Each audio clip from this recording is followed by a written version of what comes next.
Hey guys, it's Sunday. I am on my way over to church. I'm going to have to tell you I'll tell you about this stuff later, but I think I'm kind of getting to the bottom of this whole thing with my voice being hoarse after I sing, because it really shouldn't happen like that. You know, I've been singing for a long time, and I've been singing a lot for a long time, and so it's just, anyway, I'll have to tell you, because I saw a doctor last week about something else, and then just kind of, we got in this conversation, and I think we might be on to something. So anyway, here's something that I was thinking about, and I didn't talk about this in the last vlog, because I thought I wasn't going to vlog anymore. But anyway, I was thinking about the solar eclipse. Did you guys get to see that? Where I live, we saw a partial eclipse. The sky definitely got kind of a weird color, like just kind of like it was twilight, you know, but definitely not dark, and so not totality. But I did get to see it by using a little paper plate. There's a thing that you know, former elementary school teacher in me, where you poke a hole in a paper plate, and then the sun shines on the paper plate and onto another paper plate, and it actually shines the shadow of what's happening onto. So I actually was able to see that, and took a picture of it. But I was thinking about how everybody went nuts over this solar eclipse. People were traveling to go see it, and you know, all this stuff. It was just, you know, this amazing thing. And I thought about how creation is so fascinating to people. And it reminded me of when I went to a science museum one time, and there were all of these different cool scientific displays, discoveries, experiments, all this kind of stuff. People were kind of going from one display to the next. But the one display that captivated everyone, people stopped and stayed and stayed and stayed, was a big incubator with eggs hatching. Eggs. I mean, it was just chicken eggs. People know what's coming out of an egg. It's not like, oh, let's stay and watch because maybe it's going to be a frog this time. No, everybody knows what's going to come out of a chicken egg, and yet people were fascinated by it. So here's all these cool things, discoveries made, and things made by man, technology and all this stuff. That stuff was cool, but like the creation from God was amazing. So which reminded me of a song that we sang in church the day before, actually, the day before the eclipse, that is called Indescribable. Some of you may know this song. And it says, who has told every lightning bolt where it should go, and seen heavenly storehouses laden with snow? Who imagined the sun and gives source to its light, yet conceals it to bring us the coolness of night? None can fathom. And the chorus says, indescribable, uncontainable, you place the stars in the sky and you know them by name. You are an amazing God. What's the next part? All-powerful, untamable, awestruck we fall to our knees as we humbly proclaim, you are amazing God. And so I just thought, you know, this thing that everybody was so captivated by was it's part of creation, and people are fascinated by it. And then I should probably shut up about this, but I started thinking about this car I'm driving, this hybrid that we got. And I thought, okay, so I have a car that talks to me. I can ask it to take me someplace, and it gives me exact directions, and it even knows where my starting point is, so it knows where I am in the world. I can push a button and it heats my seats. There is even a flashing thing that will come on to tell me when my tire pressure is low. I can hook my phone up to it, and there's a button, so if somebody calls me, I can answer my phone. And yet, with this, I mean, it's not like it's any cool car in comparison to anybody else's. There are lots of cars like this.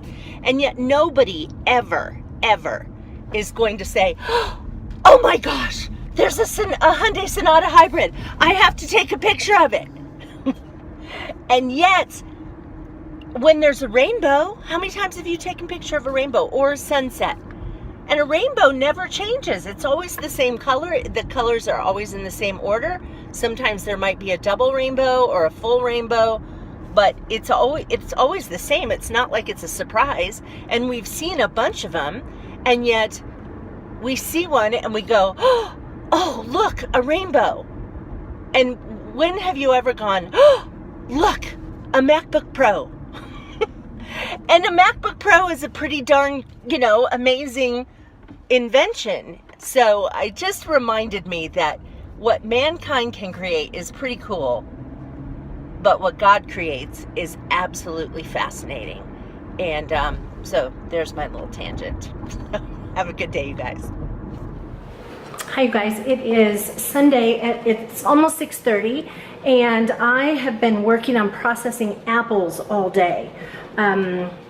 So yeah, I've made 3 different kinds, and there's a little contraption I have that my mom gave me that that has made the whole thing a whole lot easier. I'll show you how to do this in a second. But it says it's an apple peeler and corer and slicer, and it's made this go so quickly. But anyway, let me show you what I've done so far. So these are actual canned apples. I'm taking things through the heat process so that they don't have to stay in the refrigerator. These right here are plain apples, and I am using, they don't have sugar or anything, just water, and I'm using those so that I can put them in my apples and cheese recipe. So not that I make apples and cheese 5 times in a year. Usually I just make it twice, at Thanksgiving and Christmas, but I just might have to have an excuse. But anyway, so there's so much flavor in what goes on apples and cheese that it doesn't have to have sugar. There's so much sugar in that recipe anyway. So I made those, and then over here I have 6 jars of apple pie filling. I've never in my life made apple pie. I don't think I've ever made a pie, quite honestly.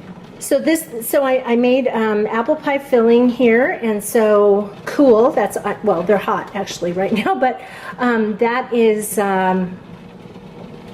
that's what I used. Gosh, I used a ton of apples. Hold on. All right, see this bag here? This was completely full, and now I'm way down here. What is in the canner right now is applesauce. And it's unsweetened. It just has cinnamon in it. And so there's just 6 jars in there. My first batch only made 6 jars. And I think I want us to have about 20 actually. And I did small ones. I did pint jars. These are the bigger ones, like 28 ounce. And so, yeah, so I'm gonna do some bigger ones though. So, because I'm actually running low on my smaller jars. And so I'm gonna make some more here. And so what I wanna do is show you this little contraption that I'm using for peeling, coring, slicing, and it's really cool. Now, the way I have it set up right now is actually gonna take the core out, and when you take the core out, it actually makes like an apple slinky. But there doesn't appear to be a way to take the core out without having it sliced like that, because for the pie filling and the other kind, I wanted thick pieces and not thin things. But let me go ahead and show you. So this is the contraption, and what happens is stick the apple onto there, and I'm going to show you. I'm going to give you a demonstration here. So let me call John in here. John, can you come in here for a sec and show my friends, or help me show my friends how to do this? Okay, so you take your apple, it's washed. You put the stem end. Is it on still? Yeah, it's recording. Okay, so the stem end you put on these prongs like that, and then this part right here is gonna slice and, cut the peel off, and this is gonna slice it, so. All right, so the peel just comes off. Isn't this cool? And it is also slicing it.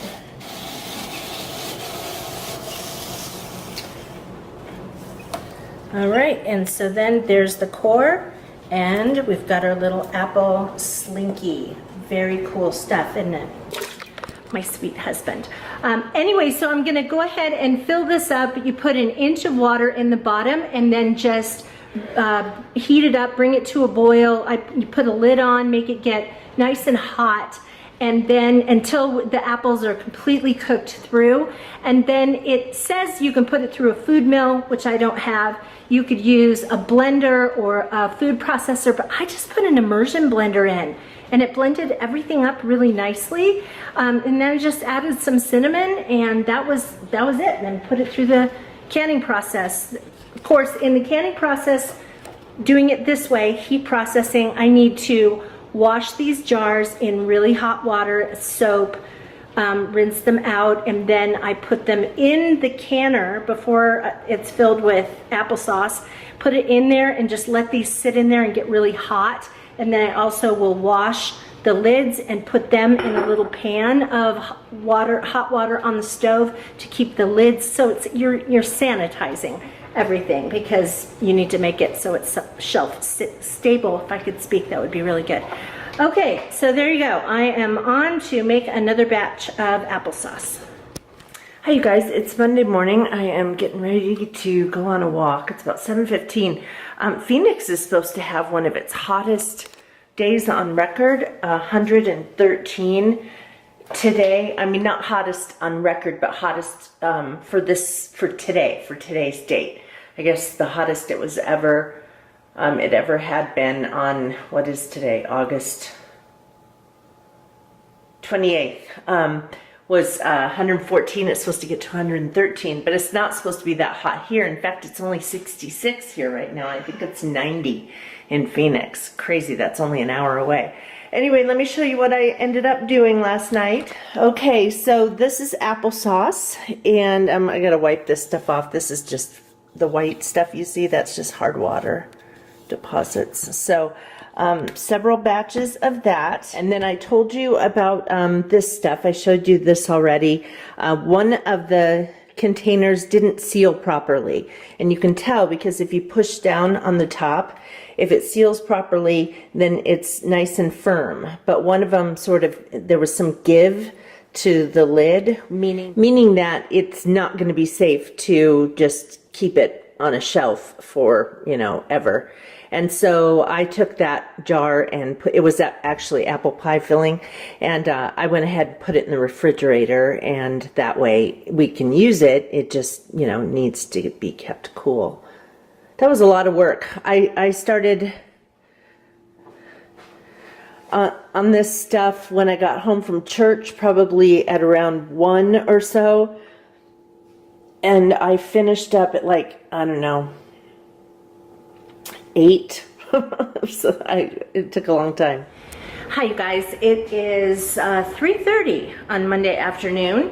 I was doing some stuff on my computer earlier and just now got cleaned up, and then I filmed a couple of videos because I am going to Flagstaff tomorrow, and I'll be over on campus, and I figured that would be a good day to upload several videos. So I thought, well, maybe, why not? In fact, I have some footage that I did of 2 other videos, so I'm actually gonna sit down after I stop talking to you guys here and get those ready so I can, this is my thing with my frustration over my internet, that I'm gonna try to upload in different places. And so the library is a fast place the library has fast internet here in town, but then NAU has fast internet too. So I figure I might as well take advantage of being up there tomorrow and do that.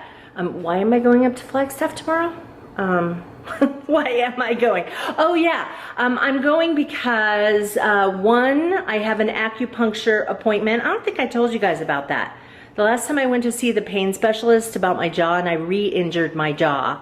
Not as badly as it was before, but I bit into something that just kind of sent me back into pain. But she suggested going to acupuncture. Never really ever considered doing anything like that. I went last week for the first time. It was super, super relaxing. The reason she suggested it was not so much about taking the pain away, but more about just stress reduction, and she thought that that would help with the overall pain issue. So I have an acupuncture appointment tomorrow, and I also am getting an MRI. I have a benign tumor on my pituitary gland, and they check it every so often, every few years, to make sure it's not growing. If it did grow, it could push on the optic nerve, which would cause blindness, and you know, who wants that? So I have that. I haven't been for an MRI actually in a long time. When they first discovered it, they had me go 3 years in a row to check it, to see if it was growing. It wasn't. Then I started, I think I went 2 years later, and then 2 years later, and then I haven't been for probably 6 years. So the last time I was at the endocrinologist in January, she said, we should probably look at this again. And here it is, August, and I'm finally getting around to using my my order. In fact, that reminds me, I need to get the order out and put it in my purse so I have it with me tomorrow. So I'm gonna do that. And so I thought I would just go up early tomorrow and just go over to my office and, you know, work and see my coworkers who I happen to like a lot. Most of them. All right. Yeah. Can't forget to put that order in my purse. The whole reason I turned this thing on is that I wanted to show you something that I don't think that I've shown you. Let me turn a light on here. I was working on, I found this dishcloth yarn at Michael's, and I just thought it was really pretty, and so I made not a dishcloth but a towel using my favorite kind of knitting pattern, which is called Interlock, and it just looks really pretty. I'm going to put it out in the fall. Let me show you. Okay, so this is it. Doesn't it look like it's kind of woven, like one piece under the other? It's not. It's actually knitted across. So the first row is these 3 triangles, and the second row has a triangle and 2 squares and a triangle, and the third row has no, that's the underneath piece. The next row has 3 squares, and then a triangle, 2 squares, and a triangle, and so that's kind of how you knit the whole thing. The look of the thing changes a lot once you iron it and flatten it all out. But I just thought this was really pretty, and so I thought that I would hang it up on my stove, you know, the bar on the oven, and then I have some fall colored towels that are solid, and then I'll have this one in the middle. So yeah, I love this. It was a fun project to do, and I like Interlock because it's not terribly hard to do. It looks a lot harder than it is, but it has different stitches, and you can't just do it mindlessly. There are parts you can do mindlessly, but you have to kind of think along the way, and I like that. I know, call me crazy. One more thing I wanted to show you is a new phone case I got. I had one just like this. John and I went to Disneyland in fall of 2015, and I got this Minnie Mouse phone case. Loved it, but at the time I had an iPhone 5S, and then, you know, a year or more ago I got an iPhone 6S, and so my phone case didn't fit. And so the other day I was just thinking, I loved that phone case. Why don't I have it? I mean, I love Disney, but okay. Seriously, you guys, get ready. Is that the cutest thing? I just love this. So here, so it looks like that, and then, you know, here's the, let me turn that off. Okay, so there it is, you know, so when you're talking on the phone, you got this, but the cute, really cute thing is, if you stick it in your back pocket, then it's sitting there with these little ears sticking out. I have never gotten so many compliments on a phone case as with this particular one. It is just the cutest thing. I love it. So I actually have a Disney credit card that gives points for going to Disneyland. We've used it before and paid for almost the entire trip just from points earned from using that card. But I thought, you know what? I'm just going to take some of those points and order this little thing that was probably, how much was this? $25 maybe. It's a real strong, sturdy case, heavy rubber, and so that's nice. And the other thing I like about it is that the bottom, and not all cases are like this, the place where you put earphones, where you plug those in, it's a little bit, they actually take, it's not just big enough to stick like just the, you know, just the plug part. But you know how a lot of earphones will have like a little bit bigger plastic thing around that plug-in part, and then it doesn't really fit with your case on it? Well, this one, they cut that just a little bit bigger, and so it's real easy to use with headphones. So, okay, blah, blah, blah, talking a lot, but I'm gonna go and edit some videos for you guys. Oh, I do wanna say one other thing. There were a couple of you who, when I was talking about, you know, just what to vlog or not to vlog, that is the question. A few of you had said, well, don't worry about editing. Just, okay, let me just tell you that I don't try to edit to be fancy, as you can tell, because my videos aren't fancy. But there are just times when I just say dumb stuff, or I ramble too long, or what is up with you? Okay, you gotta see Chad. He's complaining. Come here. What's wrong? Come here and say hello. Yeah, Mr. Handsome.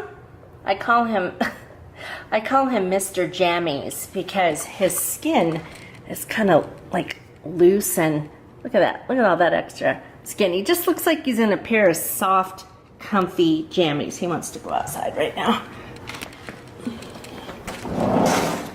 But anyway, the whole reason why I do editing, and I don't do a ton of it, but the whole reason I do it is just because sometimes I'm just like, blah, you know, stumbling over myself. Sometimes I say something and it's not accurate, and I go, wait, what was I just thinking? Sometimes I kind of am in the middle of something and I just totally forget, and like forget where I was going with a certain point. And sometimes I just try to shorten the stinking video because you know, I can be long-winded. I know that's a shock for you. But anyway, so sometimes I'm just trying to get it to a reasonable length, and so, yeah. But now, since I'm not necessarily gonna put vlogs up at the time, like, okay, so as you guys know, I was putting up a vlog every week on like Monday or Tuesday, and it was from the week before. But now, since you guys were so gracious and said, please don't stop vlogging, just do whatever works for you, it's not necessarily gonna be like from Monday to Sunday.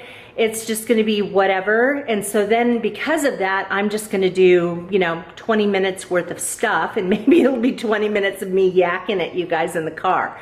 I don't know, but so I'm not gonna have to do as much of that kind of editing. So, yeah. All right, I'm gonna shut up for now. See ya. Also want to show you this new computer cover I got. This is so cute. It's upside down because, you know, well, the apple's upside down because when you open it, it's the right way. Anyway, is that so cute? Got it on Amazon. I'll link it for you in the space below. It's for it's specifically for the newer MacBook Pro 15-inch. I love it.